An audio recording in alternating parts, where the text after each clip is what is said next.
Hey, my name is Brad. I'm with Nomad Cycles, and I want to share a little bit of knowledge that we've just picked up.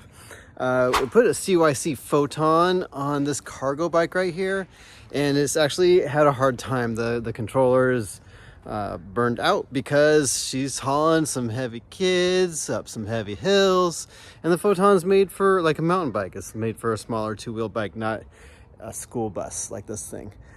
So we put the X1 Pro on it, and it's better than I could have ever imagined. The X1 Pro is a great fit for cargo bikes, and it's made for mountain bikes, but it's made as a high power mountain bike system, and it actually has turned out to be really great on cargo bikes. So I'm just gonna walk through it. The Photon is much smaller, and I was hoping that the compact thing would work for the big school bus, but it doesn't. The X1 Pro though is still pretty small. It still doesn't take away from the look of the bike, and let's get into it.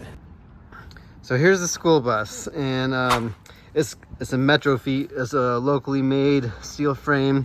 You put your two kids in, or dog, or whatever you want to put in there, but those are your little bench seat, and so they sit up front, and it's a mom that owns this one. She's got a big battery tank, and this is the X1 Pro. So the motor sits down under the tube. There's still some decent ground clearance. It does make noise with this exposed chain right here, so there's a gear reduction in here that's turning the motor RPM down to a usable speed. And gosh, that speed is great though.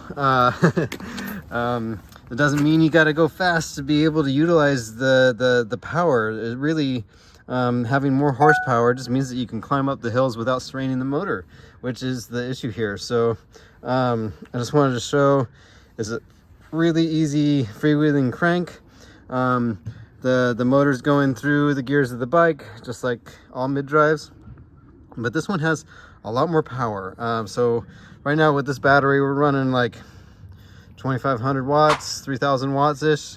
And that means that whatever hill you point it at, you're gonna make it right up it.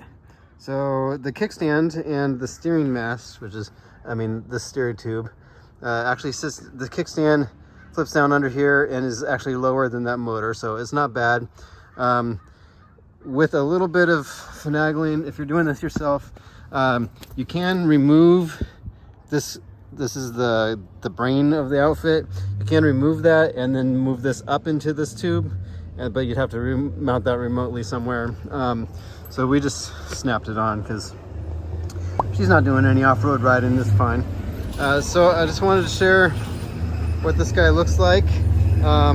If you're doing a cargo bike conversion, this is I just wish I could get the word out about how fun it is to ride these motors. It's way more fun than the Bafang. It bolts on to basically anything. In this case, this bike wouldn't fit a Bafang anyhow. And